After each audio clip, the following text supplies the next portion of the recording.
I went from having a wagon to having a pickup truck with a cap on it. And I don't know, I've had the cap on the truck I've had the truck, I'm sorry, since I think it was March. It's now the beginning of August. So you're talking a few months. And been trying to figure out how I would safely carry mountain bikes.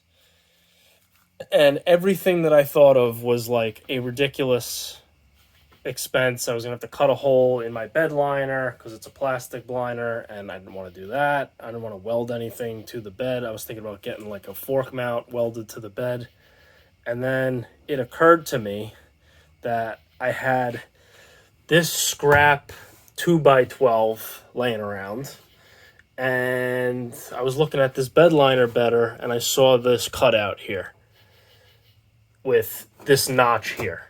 So this is a very rudimentary solution, but it's not permanent. The bike is fixed there. It's not going anywhere. It's not wobbling.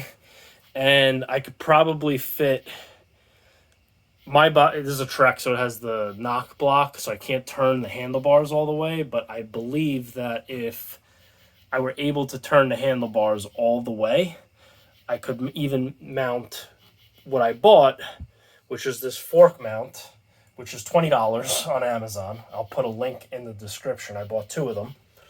I could probably turn this thing this way and fit even more bikes. So for right now, and the nice thing is that it's wood, and if I have other needs, then what I'll do is I'll turn around, I'll pull this out, and I'll mount it another way. But for this particular bike, I can't turn it all the way, so this makes the most sense. Also, my bars are pretty wide, so I think that if I turn these sideways, it wouldn't fit. But like my road bike with this narrow bars, I could turn completely sideways and it would take up no room. But they make these mount adapters that are, again, $20 each. I'll put a link in the description, in different sizes. So this bike is 15 by 110 hub. I know my brother's bike is a 15 by 110 hub, so I bought a second one of these. I'll mount that over there for his bike. I put mine on the all the way on the outside edge. I'll put the other one all the way on the inside edge.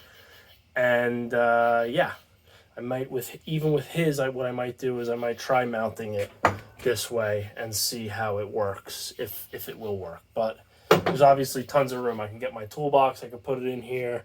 The tires, I'll find a way to bungee to the side so they stay away from the bike and they're not bouncing around all over.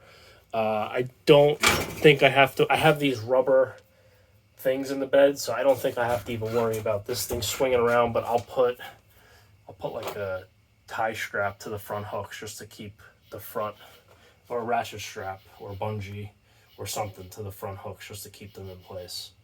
But yeah, for $20 a bike, if you got a pickup truck, cap or no cap, run a 2x10, 2x12 across the back. Put this in there. I'll probably put like a 2x4 going across because this is not really a great solution, but it'll work for this trip that I'm doing.